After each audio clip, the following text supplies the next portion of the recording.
Dead or alive, you're coming with me. Wendy, I'm home. I'm a vampire! I'm a vampire! I'm a vampire! I'm a vampire! I'm a vampire! Go to hell and take your friends with you! Carbon Day! Huh? No! Get off my plane. Remember Salmon that promised to kill you last? That's what made you did it! I lied.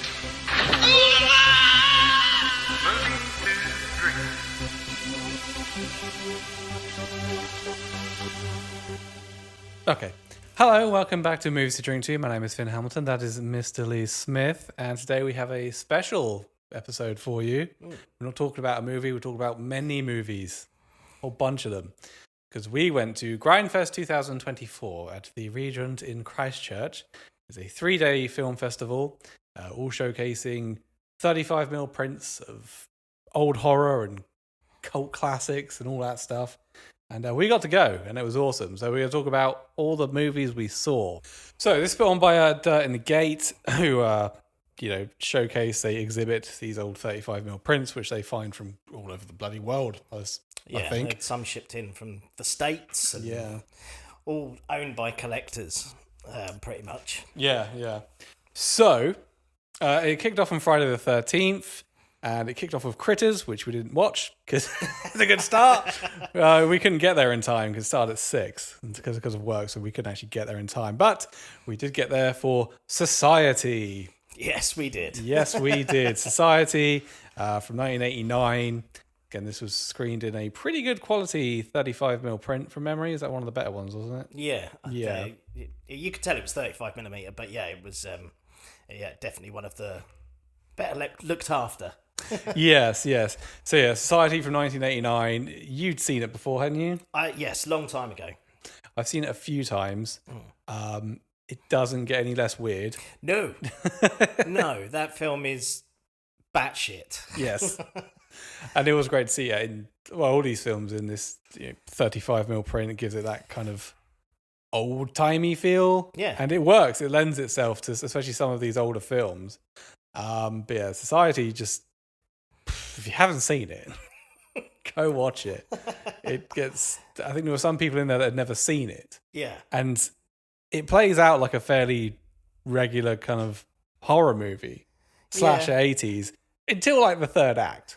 I feel like it's, the third act just goes completely off the wall. It's almost like there's a point in this film where even the main character just goes completely off. Off the deep end. Like 1 minute he's like this certain person, and the next minute he's just like for no reason at all. But yeah, it's. I feel like Society was like almost the human centipede of its day. Possibly, yeah, it's better than Human Centipede. Yeah, absolutely. Like it's a much better film.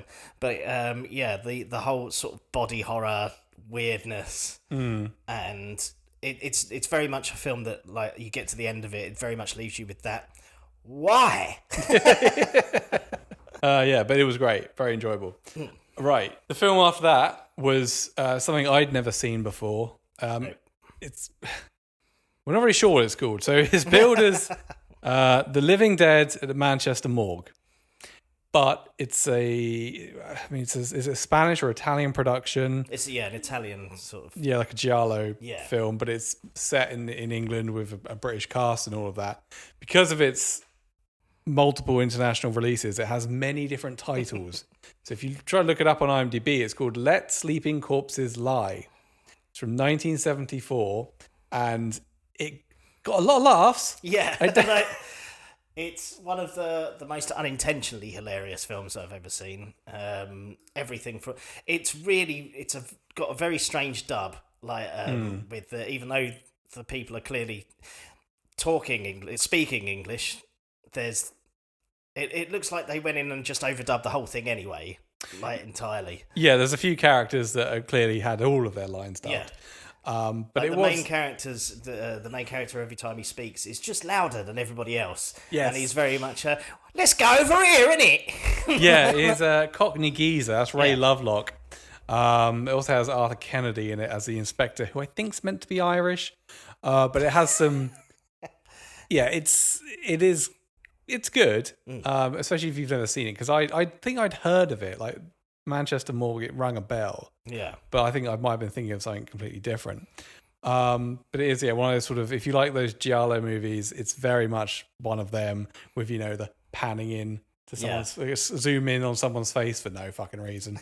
And yeah, there is some outdated language in it. Oof. Yeah.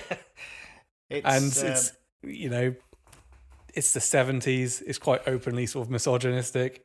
wildly misogynistic. But it was like... the main character won't even let this woman drive her own car. Yeah. But it was, not that that's good, but it was fun to watch in in a cinema, the group of people that were just like, oh my God, laughing along with it. But yeah, I enjoyed it. Yeah, actually. Yeah. Then... Saturday morning, we were there for 10:45 to watch The Last Starfighter. Yes, we were. 35mm print. Apparently, I was the only person there that had never seen this film before.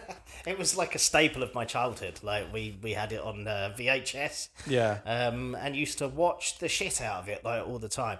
It was around the same sort of time as Tron and some other films of that sort of genre, like the very sort of fantasy, like. Kid plays a computer game and basically goes to live that life. Like it was all, but it was an attempt. You can tell it's like it wanted to be a franchise. Yeah, because it kind of ends with Well, there's still more work to do. Yeah. And then you never saw them again. Yeah.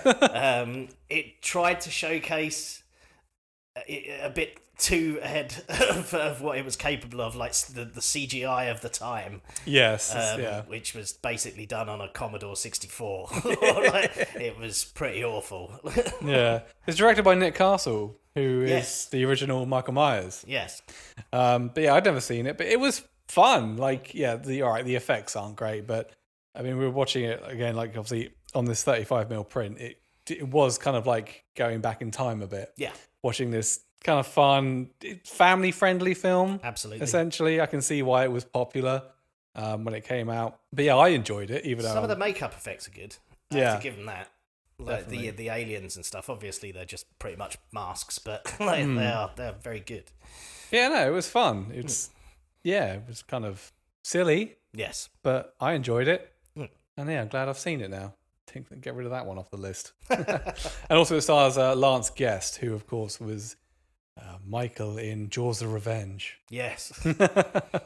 What a great movie that What a was. career. Then, after The Last Starfighter was Turkish Star Wars. Now, if you're a fan of cult movies or the so bad it's good genre, you've probably heard of Turkish Star Wars. But I don't think that many people have seen it all the way through. It's now actually on YouTube. Like the cut that we watch is on YouTube really? as of like a few months ago. How long it'll be on there, I don't know, because there's many copyright infringements throughout the entire film. It's just one big copyright infringement. Yeah. The story is that it's actually called The Man Who Saved the World. Yes. It's not... In my mind, I had Turkish Star Wars was like it was going to be like in Turkey. For some reason, they'd reshot Star Wars. Yeah, that's what I had. That's what I always thought. That. Yeah, no, it's not at all. It's a totally, well, not totally different. It's this Turkish sci-fi kung fu movie, and the reason it's referred to as Turkish Star Wars is because they just took footage from Star Wars and used it liberally throughout. Yeah. So the story goes that the director got hold of a 35mm print of Star Wars A New Hope. He copied it, and then he essentially just used footage of it in his own film and also used it for green screen. Yeah. But the aspect ratio of the 35mm print that he used and the aspect ratio of the actual Turkish Star Wars film weren't the same. So you get things like the Death Star looks like an egg. And so they use it as... It's all like... There's no characters from Star Wars. It's all like the battle fight sequences, the X-Wings. That's what they use. The weird. There's scenes where it's supposed to be our two heroes in their spaceships that we never see. No. From the outside, but they're there in like bicycle helmet. Like, and just in the background is It's Star Wars just playing. Yeah. like X-Wings flying about. So I don't know if they're supposed to be like bobbling about in space, because that's what it looks like. You never see these ships, even when they crash at one point and the ships fuck there, off. yeah. They disappear. Oh god, yeah. And so it also uses music from Star Wars until the director was like, "Hey, do you know what actually be better in this scene? The theme from Indiana Jones." Yep. And so they'll be there, not in an X-wing, and all of a sudden the Indiana Jones music starts playing. Also, the music from Flash Gordon. Just the first few bars. Just the dun dun dun dun dun. Yeah. As soon as it goes flash, it stops. Yeah. Like, it's dun, dun. It's fucking hilarious. Yeah, it's possibly the funniest thing I watched all weekend. It's or definitely. I think it's the funniest film I've ever seen in a cinema. I just love how they just don't give a fuck. No, not at all. The people who made it just didn't give a shit. They're like, yeah, we're just going to use footage from this other film that's really famous. Yeah. And this other music from this other film that's also really famous. Like, they were never going to get away with it. But I guess they did because George Lucas never went to Turkey, because obviously initially it was only released nationally in Turkey. The acting is hilarious. I mean, there's like the wizard. There's a bad guy who's the wizard. Sometimes he's got a beard. Sometimes he hasn't. Yeah, Who doesn't cares? matter. Doesn't matter. There's a bit in the beginning where they're like, pretending to be in their spaceships. And he says something like, "Oh, we're gaining altitude. You're in space." No, you're not. When they crash land, their first thought is, maybe it's a planet of only women. And For no reason. Yeah. Nothing spurs that thought. It's just like... There's a training montage where they punch rocks for ages. The best training montage in cinematic history. At one point, our heroes are buried alive under like an inch of dirt. And then they just sit up. And it's like, oh, it didn't work. Like, no, of course it didn't. They're only in it for like 30 seconds. Yeah. Under this much dirt. One of my favourite bits as well is like, here comes the wizard and the Millennium Falcon flies in. Yes. And then later on, the hero's like, I'm going to go back to Earth. And the Millennium Falcon flies out. Yeah. Like, did he steal his shit? Also, it's never really clear where Earth is. Because No. the wizard's like, oh, he's trying to destroy Earth. And the heroes are on Earth. And at the end, he's like, anyway, I'm going back to Earth. Yeah. Like, wait a minute. I Like, thought, Earth exploded and loads of bits went out. So this is Earth, but not Earth. But it is Earth. Now I'm going to Earth. oh yeah, when he tries to, so the wizard goes to destroy Earth, and of course it just shows the footage of Alderaan being exploded, but then Earth isn't destroyed. No, it's not They're still destroyed. there. It's just like, what? As I said to you, this film gives us vibes of like a group of 6-year-olds playing a game and just making shit up as they go along. Like, Yeah. it doesn't matter. Continuity is not a factor. No. It's incredibly entertaining. If you get a chance to watch it with like a group of friends, Oh, do it. It's so funny, and I really enjoyed it. It's Yeah. one of my best experiences I've had in the cinema in a long time. And the print itself was, the idea that it exists is hilarious. So they found the final ever 35mm print of this in Istanbul. It wasn't in very good condition. It was sold to an American collector who did a 2K scan of it. But some parts of the 35mm print were really badly damaged. So the parts that were damaged, he replaced with what footage he could find from bootleg VHSs. Yeah. That was all put together on a 35mm print, and that's what we watched. You can tell like the grain changes all of a sudden. sound Like, changes, the sound is yeah. different. It's just like it just added to it as well. The fact that you're just very aware that you're watching a cobbled together film. Is just adds to the gloriousness of that film. Loved it. Right, then what? Oh, Nightmare Beach was what we watched after that. Yeah. Which you'd never seen, had you? I'd mate? never seen it before. No. I've seen it a few times. I like it. It's just stupid. It's fun. Yeah, it's a stupid slasher film. Yeah. As I said to you, like I did. I kind of figured out who the bad guy, the killer was, after about 2 minutes in. And to me, it just felt obvious because he's just the weirdest bloke. The weird thing is, I always forget who the killer is for some reason. Because maybe it's because it's too obvious. I don't know. almost as soon as he speaks. Like it's so obvious to me at one point. I was like, that's deliberate. It's definitely not him. It assumed it was a red herring. Yeah, and then it's just not. Like, oh no, that is it. Yeah. This is again another Italian. It's a giallo production, but it's obviously set in America. It's set in Florida at spring break, basically, and there's a killer on the loose. But again, it's I mean, I don't think I've heard of many other spring break set slasher films. No, it's fun. So it's pretty unique in that way. Yeah, you got spring break, you got bikers, Yeah. and all of the giallo elements, like the bizarre dialogue, the zoom in on people's faces. Yeah, I enjoy it. It's not. And the method of killing is he basically rides a motorbike that electrocutes people. Yeah. But it's not just them going, they explode. They melt and stuff. Yeah, the head catches explode, fire. Yeah, it's very fun. It's not like the best giallo, but no, I still enjoy it. But yeah, fully enjoyable, especially in that setting. Yes, definitely. In the cinema, like on that 35mm. It's good. Then after that, we had The Fly, the 1986 one, with Jeff Goldblum, shown in this 35mm print. This print was one of the more, what did they say? What was the term? Loved.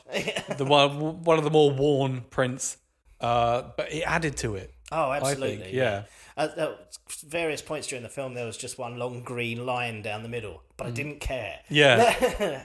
So it was just, it definitely added to that. That film's such a fantastic film anyway. I'd love The Fly. It's probably Jeff Goldblum's finest hour.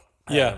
But yeah, it's like to watch it in that setting and everything else. I've never seen it in the cinema, and to see it on that film is great, fantastic. Yeah, I really enjoyed it. I forgot how much I liked it. Yeah, I always do. Yeah. Like, I think the last time we watched it was about 3 years ago when we did an episode on it. And every time, and I haven't watched it since, and every time I watch it, I'm like, I should watch this all the time. Yeah, it's a fucking great film. It's brilliant. And also, like, the practical effects in it are amazing anyway. And I think that watching it on 35mm it lends itself more. Because if you're watching older films in, say, like 4K, all of a sudden those practical effects, they're kind of obviously not. Yeah. That's obviously just a guy in a mask. Stuff like that. Because if you think about it, when this film was made and when a lot of these films were made, they didn't know 4K was going to be a thing. This is how they wanted you to see it. This was the height of technology at the time. This was like how they envisioned it was going to be seen and how they put it out there for everyone to see. Not there's anything wrong with like 4K, but it doesn't lend itself to every film. Yeah, watching it like this definitely like adds to things like the monkey, like with the monkey turns inside out. It looks horrendous on this print. Yeah. But yeah, as you say, like I think I've got it on Blu-ray. I think, and yeah, it looks very rubbery. Yeah, this is it. This is the thing. It's like there's some 4K films that I bought some. Not loads, but there's some films I really love that I don't want to watch in 4K. Yeah. Because that's the point. Yeah. Like it was fine the way it was intended to be seen. Right. But yeah, The Fly, amazing. Then we had the mystery movie. Now this was, they do this every year at Grindfest. There's a mystery film. Nobody knows what it is until it literally starts playing. And everybody had their guesses as to what it was going to be. Nobody was correct. And Ruby, one of the organisers, said to me, she went, "You're not going to guess it. No one's going to guess it." And they were right. Because obviously this is Grindfest and they sort of specialise in horror, 80s stuff, 70s, these grindhouse movies, and 35mm prints. It was none of that. They fucking duped us. It was all a ruse. It was actually a 4:30 movie, which is Kevin Smith's new film. And it was fucking great. Yeah, it's brilliant. And it just happens that earlier in the day we were talking about how Kevin Smith's films, his new films, don't really get theatrical releases, at least not wide ones, especially in this country. Like he'll take them on tour. So it was really lucky that we got to watch this.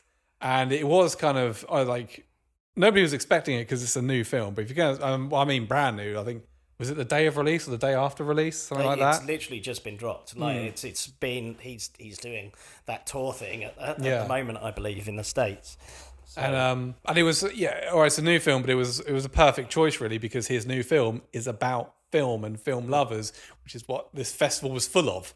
Yeah. So it lended itself very well, and it's his best film in years. Oh, absolutely. Honestly, yeah. I really enjoyed Everything it. From the characters, the dialogue, just I mean, it's very much a film where not a lot happens. It's an ode to being young and discovering cinema and loving cinema and stuff. And like very much when I was a kid, like I used to go to a cinema not too different to the one in this film because I'm old as shit. But yeah, we used to go every week practically and like sit in this grubby little cinema and watch like all these amazing films. So yeah, for me it was very much a film that sort of resonates. Like, Yeah, same. Yeah, definitely. It's essentially about these kids who just love cinema, and the whole film, well, most of it is set in a cinema. Yeah. As they're just trying to go through their day and watch as many films as they can. But yeah, so it's not a lot that happens in it. It's quite a short film, but it's very sweet. It is funny. yeah, Got a lot of laughs. And it's sort of a semi-autobiographical story of Kevin Smith as a young kid. It's even filmed in the cinema that he now owns. yeah. That he used to go to as a kid, which he then bought. Lucky, it's all right for some, isn't it? Yeah, that's the dream. But yeah, no, it was great, and it's a really nice Yeah, surprise. fantastic choice, like by Grindfest. As you said, it's a film that it's about going to see films and everything else, and the love of cinema. So as much as it wasn't a 35mm sort of schlock fest, it felt ideal for this. Yeah, like I said, and we were lucky to get to see it in the cinema. Absolutely. That was Saturday, and we went home extremely tired. Sunday, we only saw the one film because we didn't plan things very well. So I'd kind of decided. I woke up late Sunday morning. Was like, I've just moved house, as you can see. It's like I got too much to do. I've only really got time to watch one film, and the one film that was showing that I'd never seen was The Keep. So went to watch The Keep. Keep is an early Michael Mann film. Michael Mann, of course, did Heat, Collateral, famous for like Miami Vice. This is an early film of his from the early 80s. It's a horror movie. It's like, that sounds great. It looks cool as well. Yeah, the poster looks good. The clips I'd seen looked very good. Yeah. So we went along to see that. Poof, it sucked. It's a bad film. Yeah, literally couldn't like hide it. Yeah. It's just like, I think when it ended, obviously this is a film festival, so everyone claps at the end. When it ended, I just turned to you and was like, I'm not fucking clapping that. It was a wild disappointment. Especially because that is the film we'd gone like out of all of the films that are showing, and there was a couple of really good films, but it was like The Keep's the only one neither of us had seen. Yeah. So we was like, let's go and watch that. And yeah, it was, as it went on, I was kind of sitting there thinking, it'll get good in a minute. It'll get good in a minute. And it just got worse. It was sort of explained before. So before each film, they had someone come out and sort of talk and introduce the film. And there was the, I can't remember any of the names, but the woman, Doctor of Horror, whatever. Yeah. So she comes out, she explains like a background about the film, and essentially it's based on a book. Michael Mann, he sort of watered down the vampiric aspects of it to focus on more fantasy, like, okay, cool. And then once he made it, he turned in his cut, and it was 3.5 hours long. And the studio went, no. Yeah. That what? No, not Films doing will that. never be more than 3 hours long. Yeah. So the studio essentially took it away from Michael Mann. And obviously he didn't have final cut or anything. And so he was kind of cut out, essentially, of the distribution process and the editing process. They then cut his 3.5 hour movie down to 96 minutes, which is the version we watched and the only version that exists. Yeah. And this happens a lot it happens a lot. Studios will take over and, your edit is too long, we're cutting it down to make it more audience friendly. Happens all the time. But this has to be one of the worst examples of it ever, because it's just really obvious that you're watching half a film. Yeah. It is literally like half this film is missing. Scenes don't make sense. The plot, there's characters that are never introduced, and they're just, what's his name? There. Yeah. Scott Gunn's character. Yeah. Scott Gunn plays this. You don't even find out his name. No, apparently it's Glaken. He plays this character that has some kind of supernatural ability. What it is, I'm not sure. How he got it, don't know. Yeah. It's just never explained. There's a scene he's where important. Yeah, he meets a woman they meet, and then the next scene they're fucking Yeah. in a really bad sex scene. It feels like it was cut up by somebody who didn't watch the film, didn't care about the film, didn't know anything about the story, was just like told, you've got an hour and a half. Yeah, get this to 96 minutes. Yeah. Okay. And then, and it's annoying because you feel like it could have been a really good film. I say it's got Scott Glenn, Ian McKellen is in it, Gabriel Byrne. It's essentially a story about Nazis who discover this keep and they accidentally unleash this evil thing, and it's evil and bad shit happens. Yeah. There was somebody in the lobby afterwards who was saying, like, after the screening, was like, well, I read the book not that long ago, so I knew what was going on. Yeah. No one else did. So he's the one person, yeah. It's let down as well by like the evil at the end. It looks like a bad Power Ranger villain. There's no getting away from it. It looks like a bloke in a rubber suit. And there's Ian McKellen does his best Gandalf, like American accent. With an American accent. Yeah. Yeah, it's just a weird fucking film. And it threw me out even more because when they talked about it before they showed the film, they was like mentioning it in the same breath as films like Legend, and that sort of like fantasy sort of genre, because that's what Michael Mann wanted, like envisioned for it, rather than a horror. He didn't like that people were calling it a horror film. He wanted it to be amongst all these horror fantasy films, and then you're just like, oh, you know. Like, I will say, to give it some credit, there's some really cool sort of set designs and some really funky shots where it just looks fucking cool, and that again in 35mm just looked awesome. Yeah, but it's just hard. It's half the film. Yeah, like, it just doesn't make sense. No, and we're never gonna get the full version. Oh no, Michael Mann's disowned it. Yeah, he's written it off. I'd be very surprised if a full print even exists. Yeah, and this doesn't. I mean, in a sense, we're kind of lucky to have seen it because this film has been disregarded by everyone involved. Yeah, and so there was never a DVD of this. There's no Blu-ray of it. I think it was released on VHS and there might have been a Laserdisc. But yeah, it's actually not an easy film to find. So there's that. But yeah, I mean, it's got its supporters. Like, there was a guy said to me after the film, like, how good was the keep? And I was like, just politely like, It was... Yeah, I think I said it was like, it definitely seems to be missing half the film. He goes, oh yeah, it's been chopped to bits. Like, yeah. I get it. Like, people like film for the sake of film, but it was difficult to like this. Yeah, I think it didn't help as well that it was one of the films I was most looking forward to seeing. Yeah. Because I was like, I'd never seen it. It was that, Turkish Star Wars and Last Starfighter. Yeah. The ones I hadn't seen of all of them playing. So this was, one of the ones I was really excited to watch. And then it was just like, what's happening? What's going on? Not even really sure what happened in any of that. No. But it's a shame. But there's definitely an interesting film in there somewhere. I might read the book. I'm interested in reading the book actually now, like just to know what the fuck happened. And that was it. Then we had to shoot off home. They also showed, which we missed after that, was Heavy Metal, the animation. Yeah. Which I have seen many years ago. Mm-hmm. Dark Angel, the Dolph Lundgren one. Yeah, which I think I've seen, but I don't remember anything about. And the whole thing concluded with Escape from New York, which I've seen many times, but also it did kind of suck to have to miss that. Yeah. It was difficult to pull myself away. That was a shame. But like I said, I have seen it. But yeah, it would have been cool to see it in 35mm. And that was Grindfest 2024. It was really fun. Yeah, it was awesome. Yeah, really enjoyed it. It was great to see these old films as they were intended on 35mm print.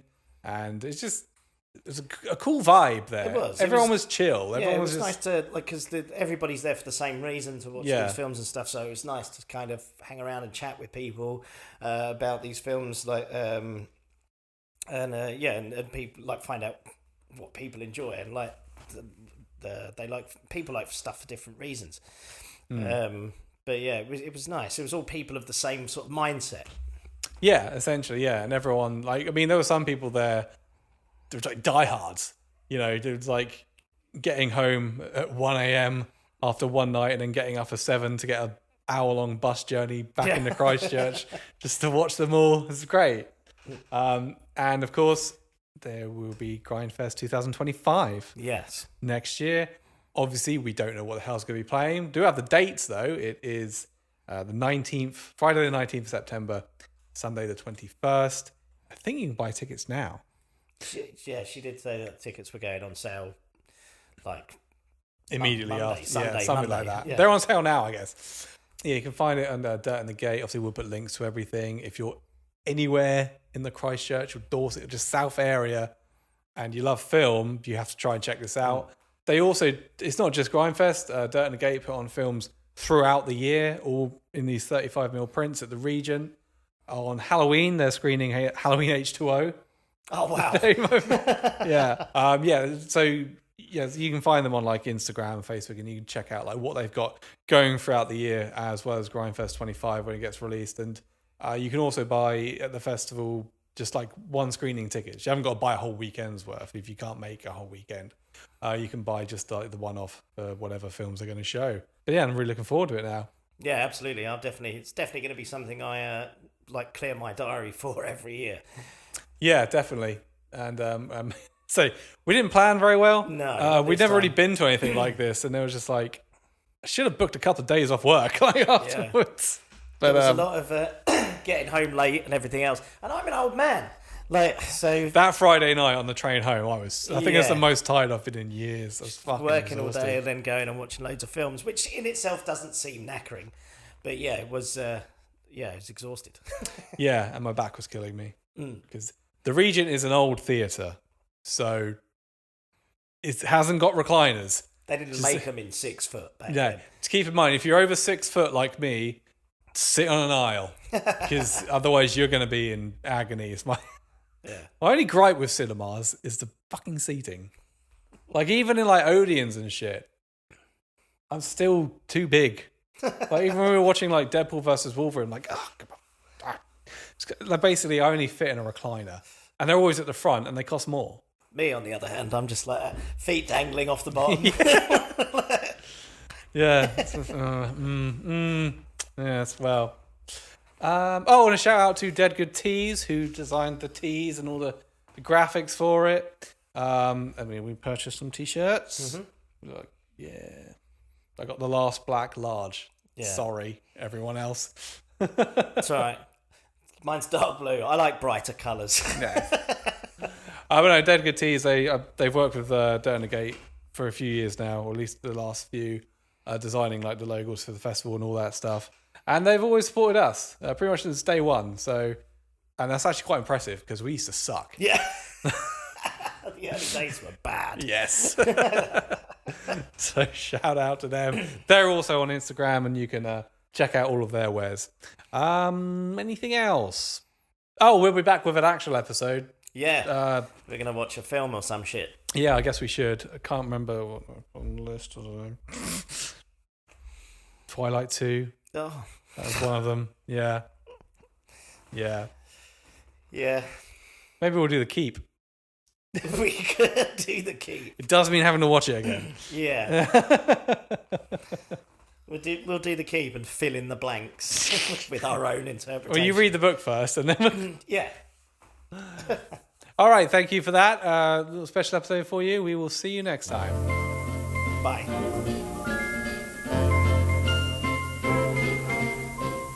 Well, thank you all for coming here tonight and drinking all of my booze. No, really. Please leave. The party's over. Get out.